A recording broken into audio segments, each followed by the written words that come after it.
Back in September of 2021, the then Ukrainian Foreign Minister Dmytro Kuleba made a really interesting speech in Kiev. This was, in retrospect, a surprisingly normal time in Ukrainian politics before the invasion of Ukraine began the following year. Since I became foreign head, I started putting a lot of pressure on my colleagues, telling them we need to do more in Central Europe.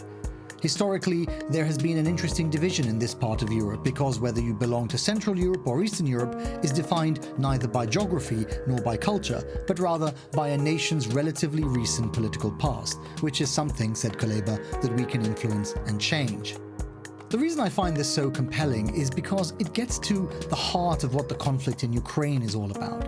Should Ukraine be a part of the Russian sphere of influence to the east? Or does it shoulder a more Western-looking identity, looking not to Russia, but to Central Europe?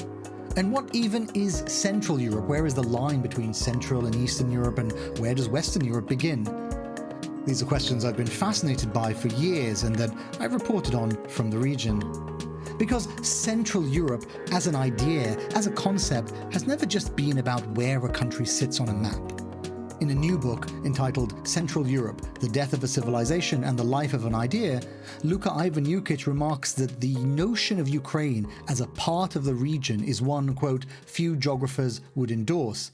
Most of Ukraine, after all, sits further east than Istanbul. Instead, as the Ukrainian foreign minister said, it's just as much a political choice. And it's very much the subtext for the meeting between Donald Trump and Vladimir Putin in Alaska today.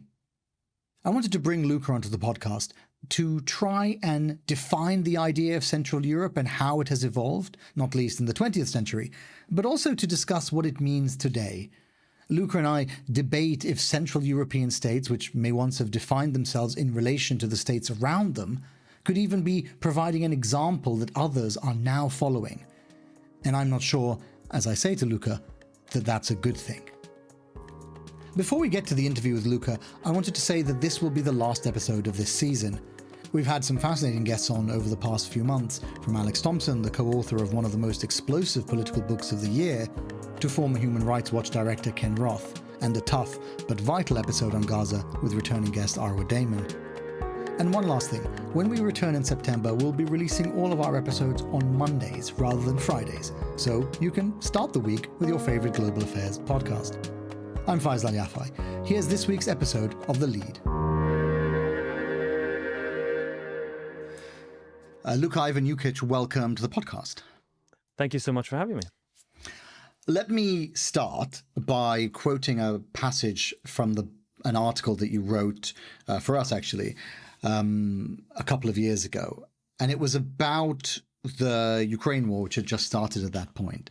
You wrote, these were vaguely the two models on offer to Ukraine. On the one hand, it could pursue the path of Euro-Atlantic integration alongside a more assertive Ukrainian identity, like its Central European neighbors to the west, which would be certain to antagonize Russia. On the other, it could remain a semi-sovereign part of the, quote, Russian world and stake its historical fortunes on whatever Putin was building around his increasingly confident regime in Moscow, with things remaining much as they were.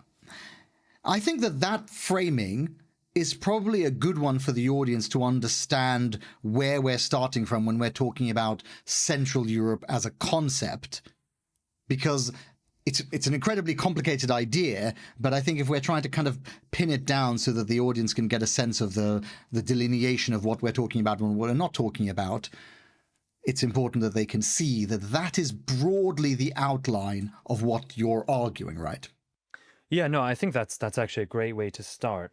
Because when it comes to this second idea, so I'm sure we'll get kind of deeper into the history, but, you know, the book really explores this kind of duality of this word Central Europe, where, you know, in the past, in the 19th century, it described a certain place, kind of fell out of fashion, and then re-emerged in the 1980s, and, you know, continues to have a certain relevance today when it comes to, say, Ukraine, as you quoted me there. I can't say you outlined, but as I wrote about a few years ago. But yes, this kind of fundamental, almost this geopolitical tension in broadly Europe's east, caused by this large Soviet sphere of influence that has now become a kind of far smaller Russian sphere of influence, and how that has kind of interacted with the identities and politics of the various countries in the region that have, you know, fallen under that influence, And, there are the attempts of intellectuals and politicians and, also ordinary people in those places to almost reconceptualize their place in Europe and their place in the world in reaction to various events. I mean, this reconceptualization is an ongoing process, and it's something that I was trying to think where for the audience and for all of us we should start with it, because you start the book. I mean, you talk about quite a lot of the history, and I wonder how much of that is useful to understand where we are now. Perhaps it's useful to say to the audience where we are now is a conception broadly between Western Europe and Eastern Europe. That is the general conception. And I think what your book is attempting to do is reclaim some of the Central European identity, which to some degree has been forgotten. Yeah, well, I wouldn't quite say that I'm aiming. I would say that Central European identity or that Central Europe idea is very much out there in the world. And in fact, in writing the book, you start to understand so much more of what's behind it. But what I would say is that absolutely, it's very important as a concept. It's very important to kind of relativize that East-West distinction, whether or not we can really say. And I mean, the book concludes on a kind of ambiguous point because, fundamentally, many of the claimed kind of markers of Central Europeanness that have been espoused over the years are maybe not as kind of concrete or real as the proponents would have liked to have them be. But, fundamentally, as the historian Larry Wolff put it, I mean, it's maybe the most succinct description of this kind of idea of Central Europe that emerged in the late 20th century. It was the ideological antidote to the Iron Curtain. Because, for an educated Czech or a Slovak or Pole or a Hungarian in the time of the Cold War, it was almost impossible, not impossible, very difficult to imagine back then that those countries could be anything other than Eastern European. I mean, it was an absolute fundamental reality in a way that, in today's globalized world, I think very few countries are so kind of closed off as, in the very heart of Europe. It's hard to remember, yeah. They called it an Iron Curtain for a reason. Right, exactly. I mean, and some of us, have no memory of it, right? I was born in a post-Cold War world. What makes it interesting to me as well is that, this is basically the world of my parents and to a lesser extent grandparents. But yeah, that was the kind of fundamental reality of the world. This kind of reunited Europe, as many would say, or united Europe, where, you can circulate around the continent with basically no barriers, even to non-EU countries, excepting Russia and Belarus nowadays. For example, Albania is now the new tourist destination, and it's like, that was almost even beyond the Iron Curtain. There was almost a second Iron Curtain where you had this kind of very extreme regime there during the Cold War and so on. Yeah. Well, let me start by talking about this 1984 essay by the Czech novelist Milan Kundera. The essay is called "The Tragedy of Central Europe." You reference it in the book. Yes. And we can use it as the genesis for English language thinking about this idea of Central Europe. Yeah, absolutely. And you write that in that essay, Kundera lamented the disappearance of this amorphous cultural entity known as Central Europe from the mental map of Europe, subsumed under the quasi-Oriental one named Eastern Europe. Now, first of all, let's try to paint a picture of what the world would have looked like sometime in the middle of the 20th century, before the Iron Curtain really descended. And at that point, and for several hundred years before, there was a cultural affinity between some of the countries that we now think of as being on the other side of this general Western Europe, Eastern Europe division. So for most of the latter half of the 20th century, when you had the Soviet occupation of these countries, the line between Eastern and Western went right down through the middle of Germany and then across through Poland, the Czech Republic, Slovakia, Hungary, Romania, all these sorts of places. And all of these places were in Eastern Europe, and then France and Britain and Spain and Italy and Switzerland and all of these were in Western Europe. What happens after that collapses, and this is the intellectual part of your assessment of it, is that these countries sought to rediscover what had happened before the arrival of the Iron Curtain. And they started to look to this Central European identity, which didn't have a line straight down through Germany, but pushed that line eastwards so that it went down through, I guess it was on the eastern part of Poland. It would encompass the Czech Republic, it would encompass Slovakia, it would encompass Hungary, right down into it. This is the geographical part of the intellectual aspect that you are talking about of Central Europe. Yeah, I think that's absolutely correct. And I think you gave a very succinct kind of explanation of why it kind of became relevant again. Because, so to paint a kind of quick portrait, most of these countries, for example, Poland, Czech Republic, Slovakia, Hungary, they did not have a kind of 19th century history. So in the long 19th century, they were not sovereign states in the way that we think of a sovereign state today. And particularly not, a kind of democratic nation state where it's like, Czechs, Poles, Hungarians vote for a government and the government represents their interests and the state, it's an extension of this national community that everyone agrees they're a part of and so on. But, when the Iron Curtain came down, the sovereignty was not there. And obviously the revolutions of 1989 were interpreted by people as, a kind of assertion of national sovereignty. And those nation states were really forged in the early 20th century at the expense of, which is this kind of irony, at the expense of a place that it historically was described as Central Europe. But that Central Europe was a very different kind of place than this later kind of claim to fundamentally to general Europeanness and kind of a claim to participate in kind of Western institutions. It was effectively a historical situation that nationalists from these various what were later called Eastern European nations, I don't know, Czechs, Slovaks, Hungarians, and Poles, it was a kind of historical situation they wanted to escape from. It was, I think maybe we could describe it as, it was a historical imagining that they wanted to return to. And perhaps we can use the term, I think it's the German term, Mitteleuropa. Yeah. And we can use that to describe what they imagined the world was like pre the Soviet occupation. Well, I think this is the interesting thing. I don't think it's necessarily just returning to a pre-occupation period. I think oftentimes it was, and you can see this in a lot of the kind of historical reference points. For example, there is an element of kind of, for example, Habsburg nostalgia. And of course, the Habsburgs were very central to this, how Central Europe became a place in the 19th century, not just in the parts of Central Europe that became Austria-Hungary, but also in Germany itself, because the Habsburgs were traditionally the family that ruled Germany, today's Germany, in various forms. But effectively, it wasn't so easy for a lot of these countries to kind of, for example, just look back to the 19th century and say that was actually a kind of ideal point. And instead, I would say they promoted narratives that were actually much deeper. So, for example, they would look further back into, say, the 17th century, the Renaissance, Christianity. It was building upon a much deeper-rooted tradition. And hence, Kundera is definitely, and his 1984 essay is very much a touchstone of this whole debate. And after it became this huge, in the English-speaking world, but also in various European countries, it really kind of sparked this huge debate and made Central Europe a subject of, just general intellectual debate. But basically, emigre historians, because there were plenty who had fled communism, from Poland, Hungary, Czech Republic, wherever, who had fled westwards, ended up in the United States.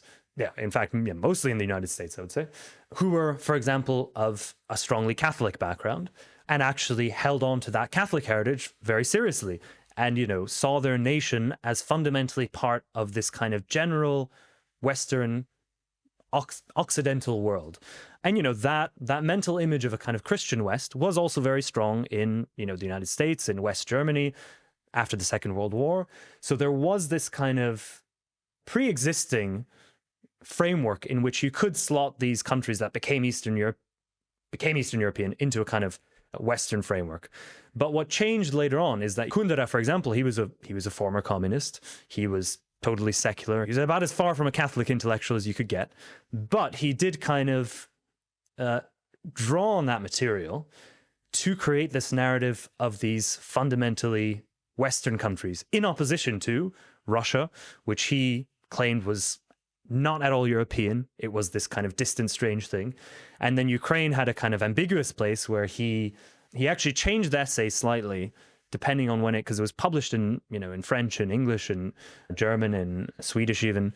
and he kind of changed footnotes. And I think in the British edition, he did actually mention Ukraine, but in a kind of in a passing way, kind of saying, well, look, we don't even know about, Russia has subsumed so many people. There's this nation of 40 million that nobody even talks about, kind of thing. But I think the reason, Luka, that I think it's so interesting is that there is, as we said at the very top of the conversation, there is a constant reimagining of where people sit in the, let's say, the intellectual tradition. But the reason that I find it very interesting, the reason I wanted to start with Ukraine, is that the intellectual aspect also overlaps with current politics. And so you talked about this conception of the Christian West. If you look at the immediate Cold War period, I think you quote the German Chancellor in 1947, Konrad Adenauer, who says the West, the Christian West, is no geographical concept. It's a spiritual and historical concept that also encompasses America. Now, I think you're a little bit, in the book, you're a little bit suspicious of that belief. I am too, and for the very obvious reason that you wonder if Adenauer would have said that just a few years earlier. 47 was that, the Americans had just entered the war on the side of the Allies, and obviously the Europeans owe a lot of their freedom to the Americans' involvement in the war. Now, a politician of one of the leading countries, one of the countries that that had the Nazis removed, is saying, actually, you are part of our identity. And that seems very self-serving. So, and I wonder if the same thing is happening with Ukraine today. I think it's the intellectual aspect overlaps with what is going on, with what people want to be true in the political moment. I think that's true, but I think we also have to remember that it does also correspond to a very real political reality. I mean, as you mentioned, of course, it's very convenient. The Americans are occupying your country and, are going to be your great sponsor. So, of course, you flatter them. But I think it's also true that through those kinds of discourses and through those reimaginings, they, in a way, become real. It didn't take intellectuals to decide where American tanks or Soviet tanks would end up in 1944, 1945. But once they were there, that's when the intellectualizing begins and people have to kind of come to terms with what this means. And of course, the United States and various countries that were founded by European colonists obviously do have a certain relationship to Europe. It's not necessarily something, but it is there.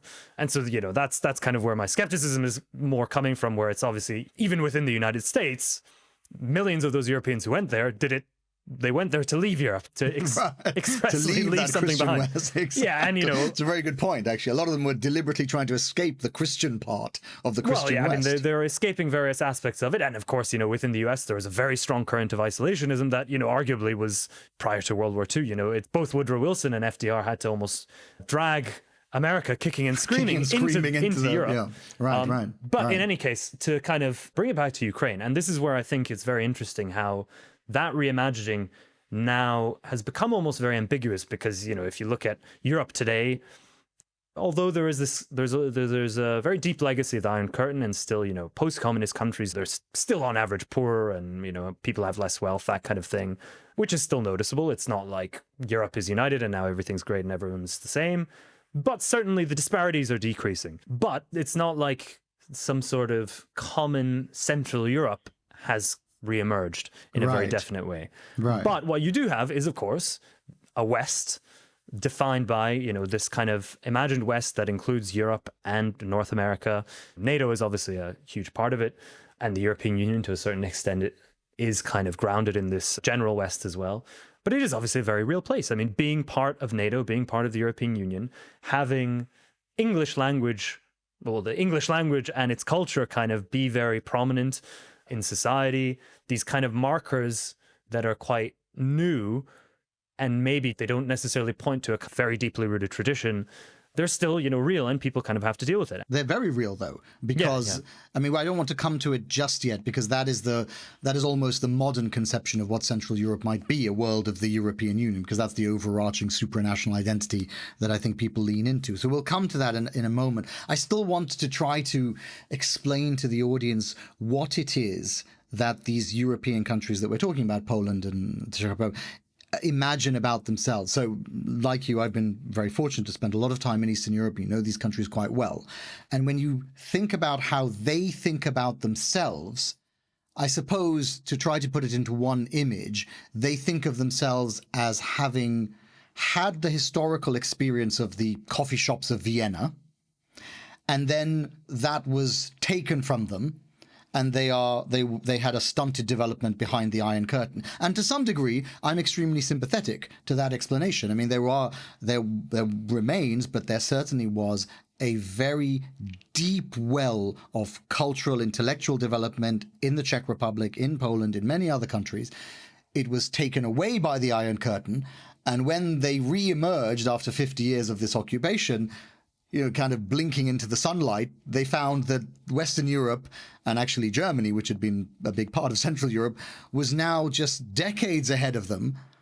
And the only way that they could catch up is to become part of the European Union. That was the offer on the table. If we start from the assumption that that is an accurate explanation of how some of these countries think about their historical self, what do you think is holding back these countries from best expressing that world of the Vienna coffee shops today?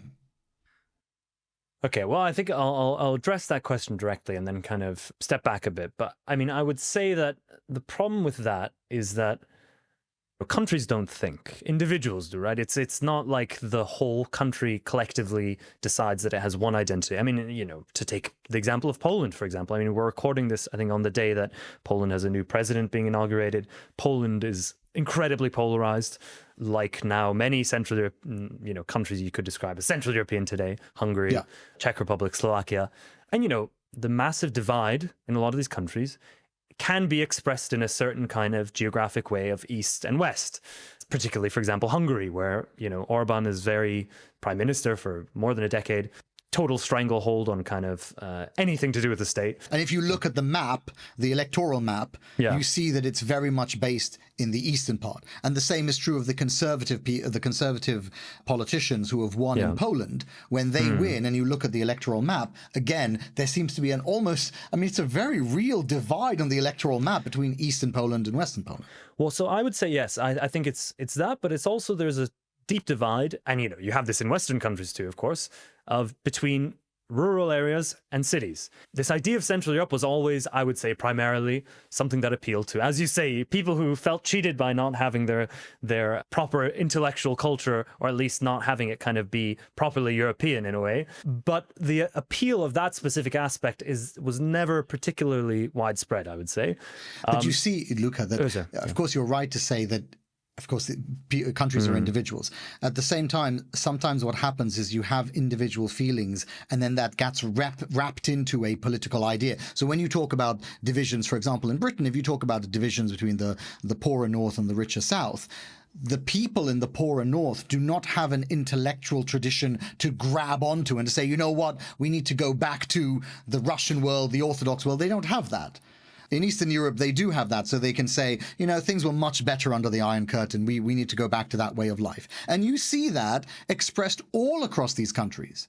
It's not popular to say that is expressed in some places like in Romania and Bulgaria, but all of these European periphery countries, they all have this division within them about should we go back to pre-1991 or should we stay where we are and go to the EU, like that, right? That's the division. Well, perhaps then maybe the way to frame it is that the West is no longer a forbidden fruit. And, people in post-communist countries who are part of the EU are very familiar with Western Europe. Let's put it that way, right? And there's no kind of division. And because of, again, the kind of hegemony of English language, culture, especially amongst educated younger people in cities, it's creating kind of new dynamics that I think perhaps this old conception of Central Europe don't necessarily easily map onto. And so I would say, just in general, it's not really an idea that, for example, that quote that you opened with regards to Ukraine, that is precisely that kind of almost historical fork in the road that all these other post-communist countries have already kind of almost decided their path on. And so, nobody in Poland or in Hungary or in the Czech Republic or in Slovakia is really against the kind of, well, I shouldn't say nobody. We don't want to generalize too much because there is, for example, especially in Slovakia, a lot of very strong Russophilia. And in Poland, maybe it's not expressed as Russophilia. Well, exactly. But it's, You could say so I think there's a strain of anti-Westernism. Anti-Western, anti-EU. That's probably where it is. Yeah, exactly. But I think the interesting thing is that it doesn't necessarily map onto these kind of geographic classic geographical lines because of, I would say, the success of the European project in terms of the fact that now you have, very successful right-wing, far-right parties across Western Europe. For example, Orban. I mean, this is the kind of the great irony of it, the most Russophile when it comes to the war in Ukraine, but also the most aggressive in trying to court American conservatives and kind of, in a way, inherit this very Cold War era. It's this very strange kind of balancing act of course, wanting to sell himself to kind of the new MAGA right as kind of everything they would want, while also somehow straying from, I suppose, what the kind of transatlantic establishment wants on these questions of geopolitics. So that is why I think this, and we've discussed this new distinction between anti-EU and pro-EU. And I think that is very helpful to understand how much of Europe is thinking today. I did wonder if there was a romanticization of this Central European idea. You talk about Viktor Orban. You quote a speech in the book that he gave in 2017 where he said, 27 years ago, here in Central Europe, we believed that Europe was our future. But today, we feel like we are the future of Europe. And that, I think, is perhaps really more where Central Europe is today. It's not that whatever Central Europe is or Eastern Europe is, it's not that they want to be less developed. Of course, they want all of the things that the rich West, the rich urbanized West has. They want all of those things, but there is a cultural aspect which is shifting. And the cultural aspect is not saying, let's go back to Russia, but it is saying, let's not go and become New York and London and, God forbid, Berlin, Yeah, well, exactly. I think that's absolutely true. I mean, and I think you can see it very strongly in, for example, Romania recently, where that kind of anxiety around what the West is now versus what it once was imagined to be by, a kind of cosmopolitan intellectual who was dreaming of some sort of lost Central Europe, or dreaming of what it meant to be kind of back in the mainstream. Right. But I think this is fundamentally this kind of problem, is that what a lot of intellectuals hoped for when they were discussing Central Europe in the 1980s didn't really materialize in the way that they thought it would. Because fundamentally, and I mean, I think this is the kind of important sociological aspect here, is that traditionally the east of Europe, let's say in an ambiguous way, was much more rural than the northwest. And so when you're talking about places like Croatia or Poland or Hungary, less so the Czech Republic, which was, when it was Bohemia and Moravia, it was very, very kind of urbanized. But anyway, these countries were very rural. And so inherently, the educated urbanites were a small minority. And even when the Iron Curtain came down, even though people were, countries were much more urbanized, much more industrialized, they still had this kind of almost populist character. And I wouldn't say populist in the kind of way of how it's used politically nowadays, but more there was a certain kind of celebration of kind of commonality that I think in communism was very strongly, it was a kind of central pillar of how these countries developed, this idea of being a people's democracy that, it's almost like, even if, we're moving past all being peasants, now we're all going to be workers, and that's what we all are, and that's good. These Eastern European regimes, communist regimes, they had these literally anti-cosmopolitan campaigns and stuff, which is, can kind of sound paradoxical, but within the historical context made sense. They were kind of promoting a vision of a kind of homogenized society where people would be equal, and that was obviously the kind of ideological impetus.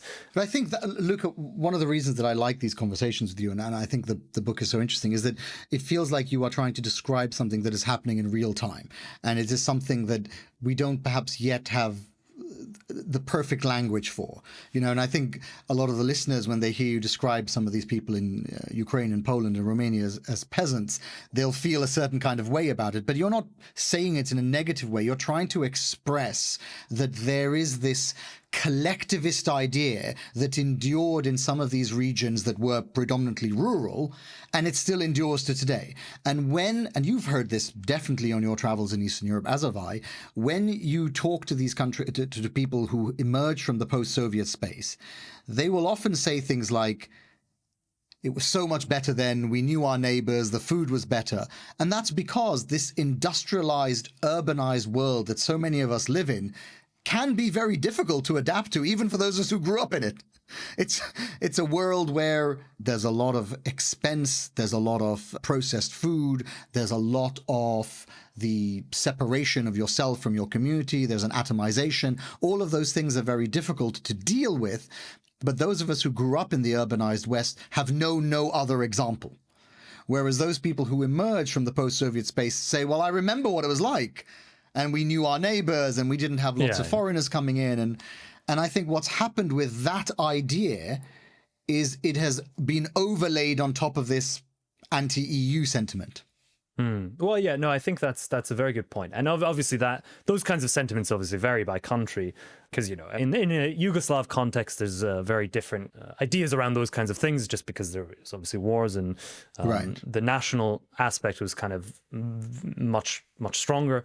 But yes, I think that this dichotomy between collectivism and individualism is a good way to think about it because, yes, in a way, what many people are nostalgic for is not obviously this kind of going to your Marxism-Leninism class and repeating whatever the teacher tells you or whatever. Right, but as you say, it's this kind of sense that, you know, for many people, collectivism is almost something they value more than individualism. And they don't, especially if they grew up in a society where individualism wasn't really encouraged and they didn't really care to be too individual or whatever.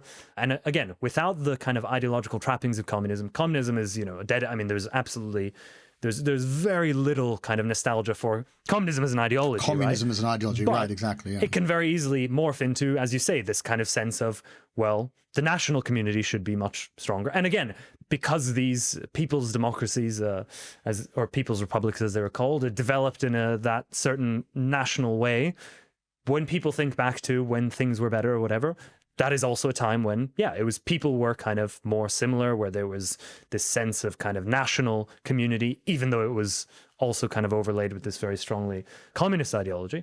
As you were saying, the way that people experience it is through individuals. So even if there's this supranational Soviet identity, in reality, most people are just interacting with themselves and the few villages and the towns around them. And they feel it's much more collectivist and we know each other and we care for each other. And they're not too worried about what is being preached all the way in Moscow. Right. No, I think a generally observable phenomenon about any authoritarian regime. Well, I mean, obviously every human society, but also, you know, when people say, oh, you know, well, in this kind of authoritarian or totalitarian regime, most people actually they were just living their lives kind of thing. Even while, you know, certain people suffer and then, but, you know, most people are not kind of intellectualizing every aspect of their lives. They kind of go about their day-to-day life. Yeah, well, actually, I mean, that's a point worth making because otherwise people will email me to point it out, that as much as the memory of the Soviet occupation is to do with this collectivist world they were living in, it was built on top of a vast amount of repression, a vast amount of political censorship, and you couldn't have had one without the other. So I think there's, to some degree, a kind of romanticization of it. Well, yes, the people who really suffered would, of course, never think back and say, oh, I really miss that collective. I wish we could go back to when, you know, your whole life could be ruined without ever knowing. I mean, the Czechoslovak example is actually very, very important as well. And this is because this is kind of the Milan Kundera's background and where this idea of Central Europe kind of emerged through the Prague Spring in late 60s. And basically after the Prague Spring, all these intellectuals who had been kind of philosophizing and discussing very freely suddenly were, you know, forced underground. Basically, all their intellectual freedom was gone. Many of them had to find kind of menial jobs. And so, of course, this idea of the Central Europe, this idea of those aspects of Western democracy, of Western liberal democracy that people just take for granted, you know, stuff like freedom of speech, almost very fundamental things, basic things, they didn't have that. And so, of course, they kind of associated with this, trying to kind of return to that kind of Western path. Well, this takes me to something that I wanted to discuss with you about the way that these ideas are reflected in current political discourse and what it means. Because when we started this conversation talking about Ukraine, and in Ukraine, it is true, there has been this clash of two types of identity. But that clash of identities is not an intellectual idea. It's not something they're debating in the coffee shops of Kiev. It's real. It's visceral. It's sparked several rounds of warfare, several attempts at political dislocation.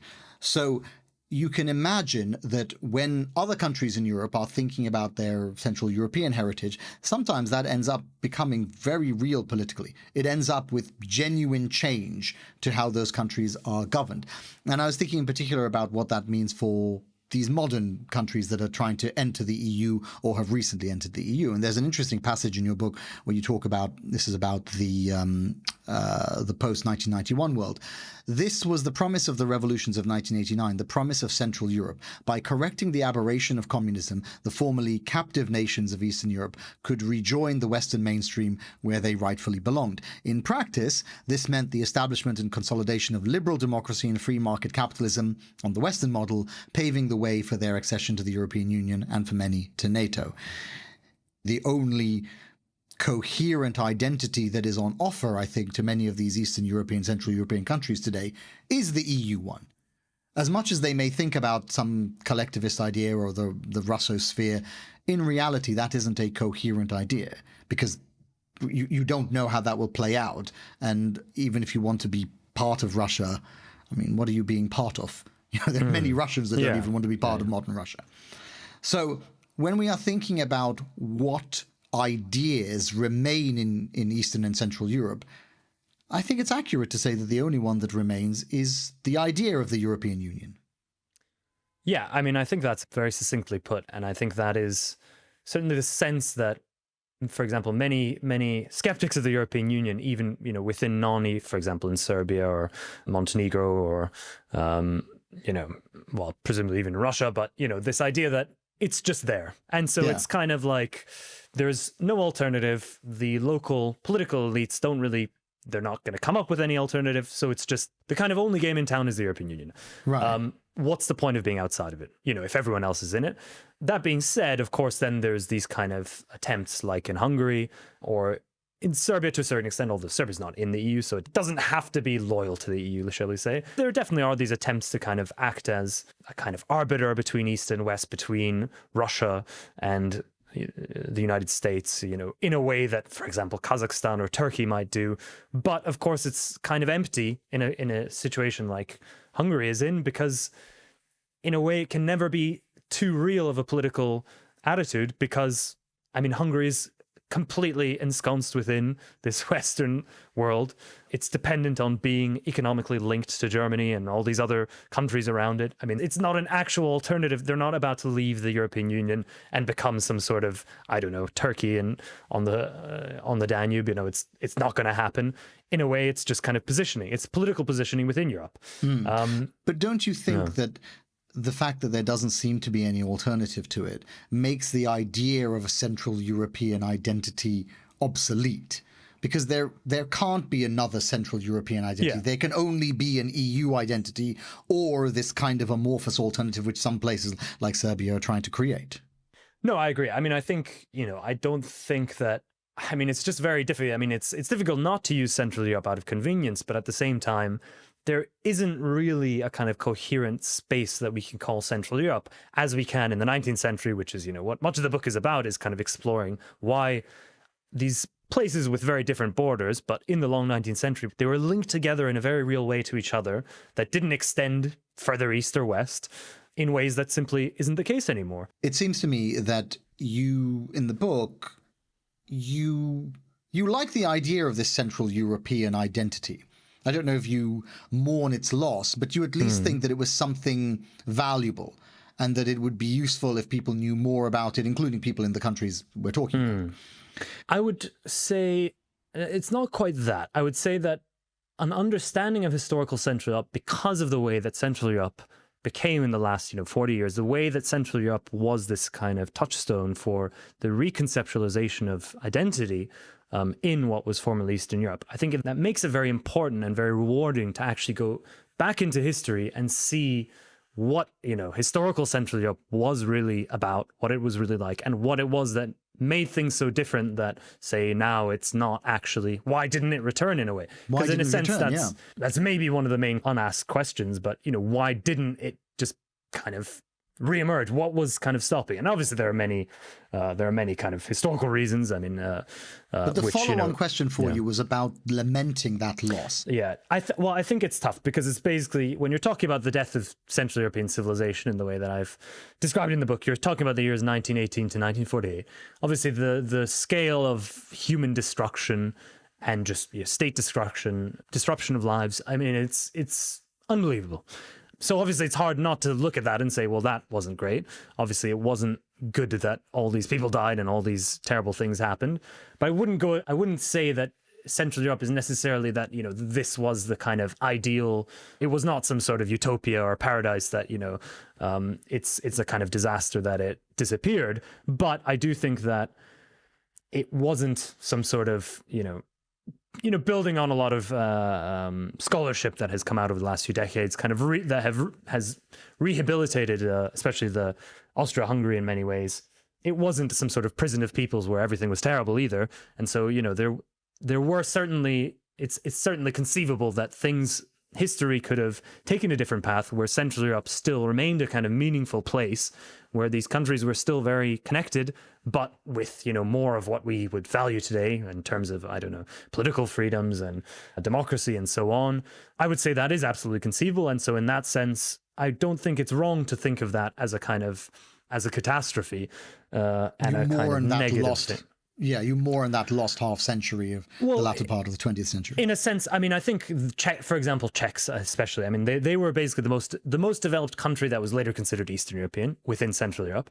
And I think it is absolutely true that had that not happened, had they not fallen behind the Iron Curtain, there's no reason that it wouldn't have been, wealthier than, say, Austria. It was wealthier than Austria. It is a difficult counterfactual, I think, for a lot of these countries to think of, because it is very obvious that in some way it was a very unideal path of development to end up living under Stalinist totalitarianism and all this. But at the same time, people who were, the political leaders in, say, Czech political leaders before the First World War, they also had very strong reasons to want to almost escape the Central European world they were part of. And, there was all sorts of fantasizing about joining Russia and how Russia would kind of liberate them and all this kind of stuff, which had no kind of real bearing on reality.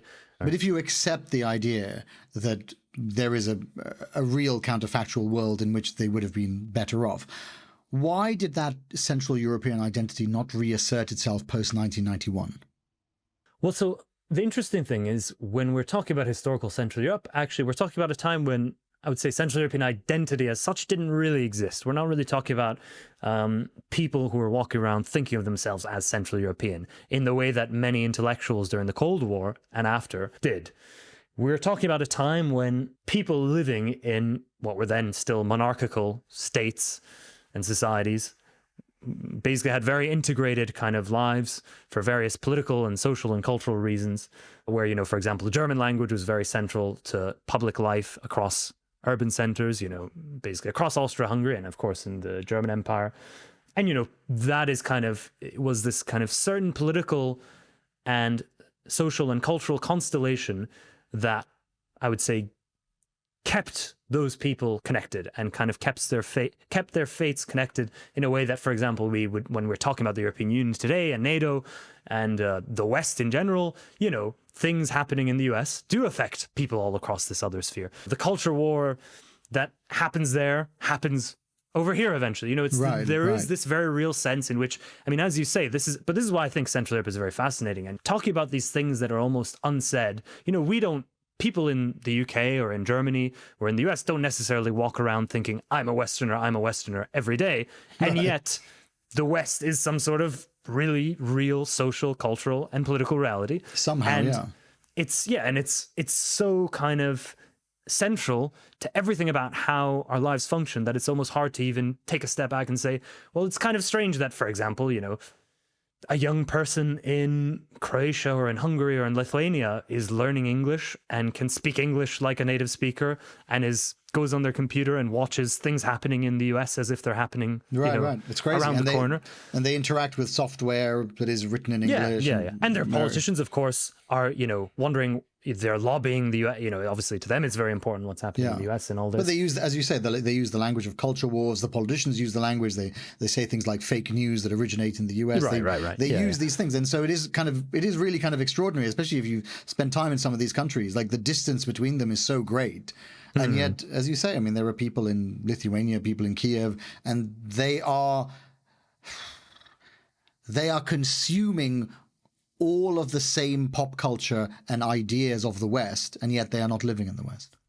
And so there's actually an interesting parallel here when we talk about that now, that kind of contemporary situation. And if we talk about 19th century Central Europe, where basically the urban educated elites in places like Croatia and Hungary and in today's Czech Republic, they were very German speaking. If you were educated, it was basically an assumption that you would speak German. When you're talking about the early 19th century, when other national movements were still quite nascent, it might have been your kind of main language of communication and all this. And a lot of the kind of anti-Central European, these kind of anti-German ideologies, or, ideologies that kind of played on those themes, would have looked at those kind of Germanized elites and seen them, many of whom were also, assimilated Jews, which is also a big part of it. They said, oh, these people are alienated from the nation. They don't belong to the nation. They're like this kind of strange foreignized entity. Right. And in a similar way, you can see how now, if you're a kind of very Americanized urban liberal in Budapest or in Zagreb or in Warsaw, the line of the populace, right, is that you're now not part of the nation anymore. You're, right. You're obsessed with all these things that have nothing to do with us. Yeah, you've been denational. And it's such an interesting parallel, actually, that you've drawn, because to some degree, it's true. We'll talk about the cultural aspects of it and the social aspects of it in a second. But just in terms of the way you live, I mean, you're living in Warsaw, you're working for a tech company that is based in the UK. I'm assuming you're paying your taxes. But beyond that, maybe you're sending your kids to a local school. But I mean, beyond that, your mindset is not really within Poland. Well, this is where I think especially this word civilization, I think, is a very interesting one to deploy here, because I think it's one of these, very ambiguous terms that has a million meanings and obviously used in many polemical ways and whatever.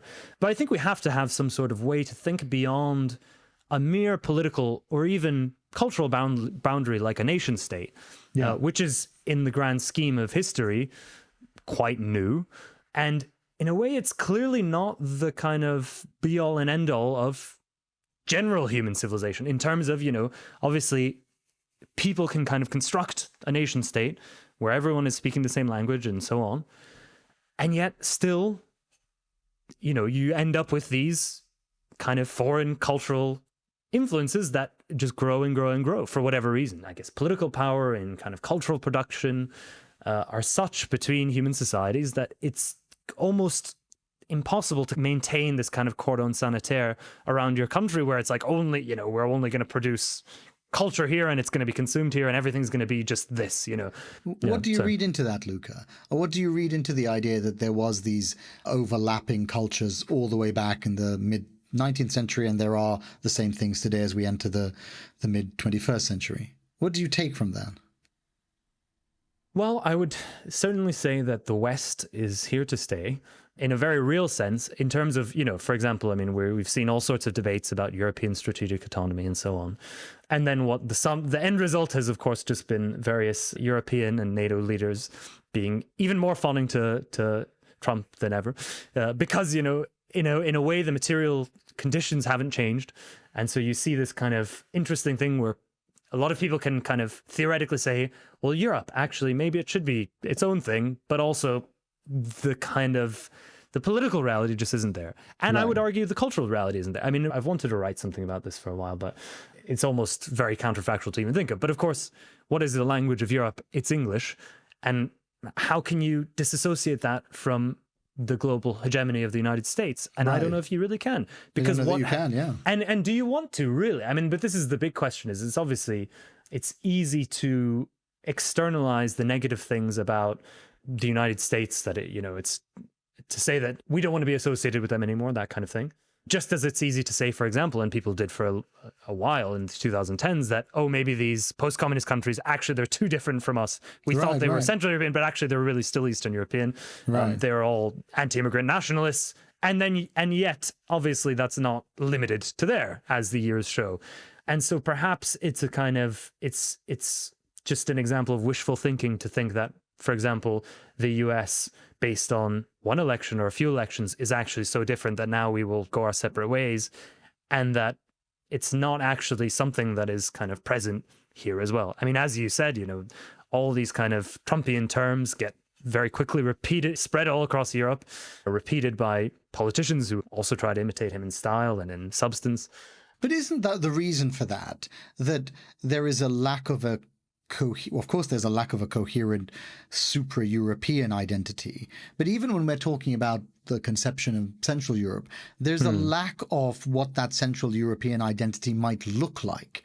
You mentioned Fukuyama in the past. I mean, the idea that we are at the end of history, we're not at the end of political history, but we certainly seem to be at the end of some sort of developmental stage of history. I mean, there's no alternative version of development that exists to the modern urbanized West. Everybody in the world wants to live in a version of the modern urbanized West. Even sometimes they want to live in a hyper reality of the modern urbanized West, which you see in Dubai and Shenzhen and Singapore and places like that. There's no alternative to that. Well, right, and this is I mean that phrase, there is no alternative. This is very much a kind of 1990s end of history phrase, and of course, there's a lot of obviously, Fukuyama's whole end of history thesis did not end there, and people kind of stereotype it. But it is definitely true that there was this sense in the 90s and in the 2000s, at least up until the 2008 and after, there was a sense that there's this one path, and you have to take it. As you say, there was no kind of Central European alternative developed. In fact, Central Europe was basically the first thesis to prove Fukuyama's argument, because that was the place where, okay, now communism is gone, totally delegitimized. What happens next? Copy the West.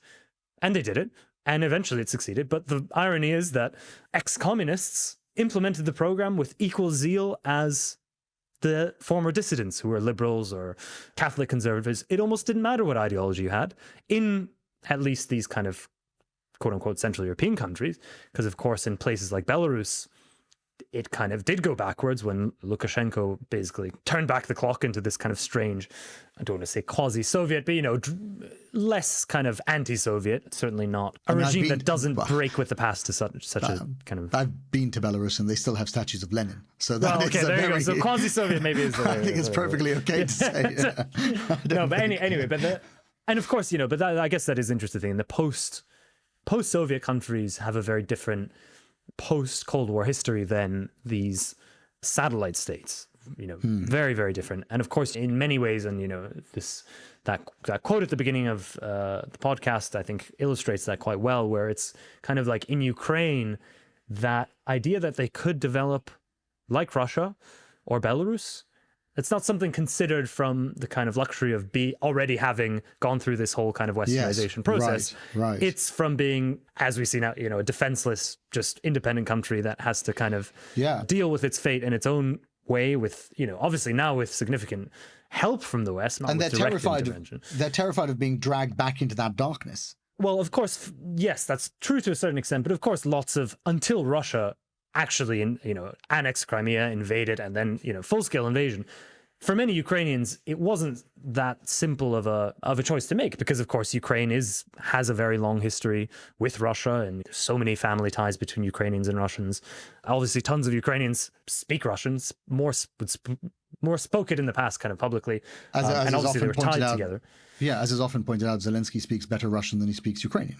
Well, right, and so in a way, but this is the thing: the kind of idea of a Russian world obviously had a very strong and has a very strong reality where you can go to Moldova, you can go to Kazakhstan and see this educated or political elites speaking Russian, still kind of holding on to it as this kind of language of culture.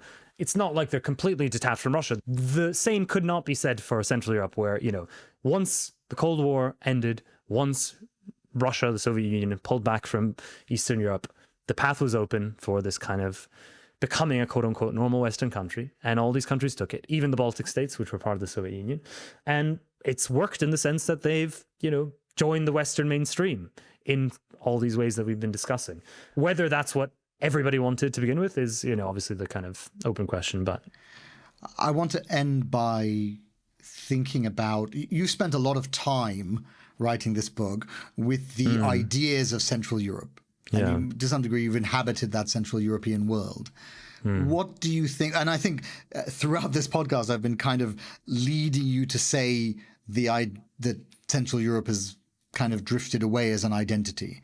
I think I finally got you to the point where you're willing to accept that it No, doesn't I mean, exist. I would absolutely. I mean, yeah, it was almost, as you say, you spend years thinking about Central Europe, talking about it, and then I wrote the book in kind of vaguely chronological order. So I got to the end and I had the last chapter to write, and it almost felt a little bit anticlimactic to get to the last chapter and then have to kind of say, so it doesn't exist. Now we've gotten to the end. I've revealed it doesn't exist. No, but it's kind of anticlimactic in a way. But this is the irony of it. It's in a way because that reintegration into the West, quote unquote, or joining the West in the 1990s and 2000s was so successful. You actually will still hear people just saying, as a matter of fact, if you go to Poland, Croatia, Hungary, not everyone equally, but certainly you'll find no shortage of people who, if you call their country Eastern European, will immediately snap back and say, no, we're Central European. Because to them now maybe it's not something they're thinking about day to day or doesn't have a kind of central political importance, but it is absolutely where they place their country now. Whether or not they can actually define it in a kind of exact way, they're certain their country is this and it's not Eastern European, because that stigma of Eastern Europe has never, of course, gone away. To this day, yeah, it's not where you'd want to be as a country. Well, let me ask the final question then, which is that having spent so much time with these conceptions of Central Europe, what do you think, and accepting that that Central European idea maybe no longer exists in that form, what do you think Central Europe has lost by no longer being Central Europe? That's a very good question. And I would say it kind of it relates back to what we've been talking about, this general fact of the Pax Americana, and that, in a way, we're all living in America, that kind of thing. What was lost is basically that there used to be, in the long 19th century, effectively, there were two great powers in Central Europe. Central Europe was defined by having two states that effectively made European history, and in that way, made global history. They were not democracies. They didn't have the tools that made history, the militaries, were not under democratic control.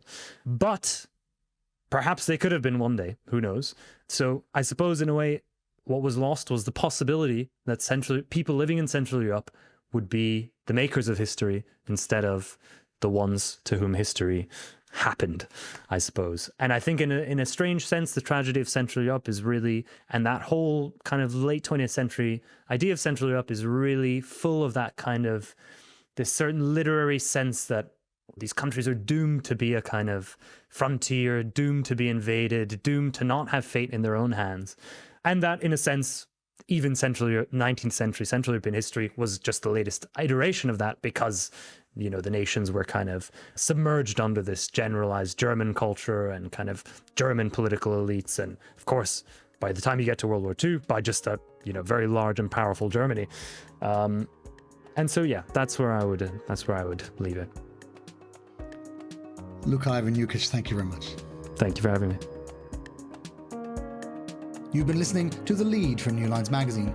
Luka Ivan Jukic's book, Central Europe, The Death of a Civilization and the Life of an Idea, is out now online and in all good bookstores. This week's episode was produced by Finbar Anderson and hosted by me, Faisal Al Yafai. For more like this, subscribe to The Lead on your favourite podcast app or visit our website, newlinesmag.com.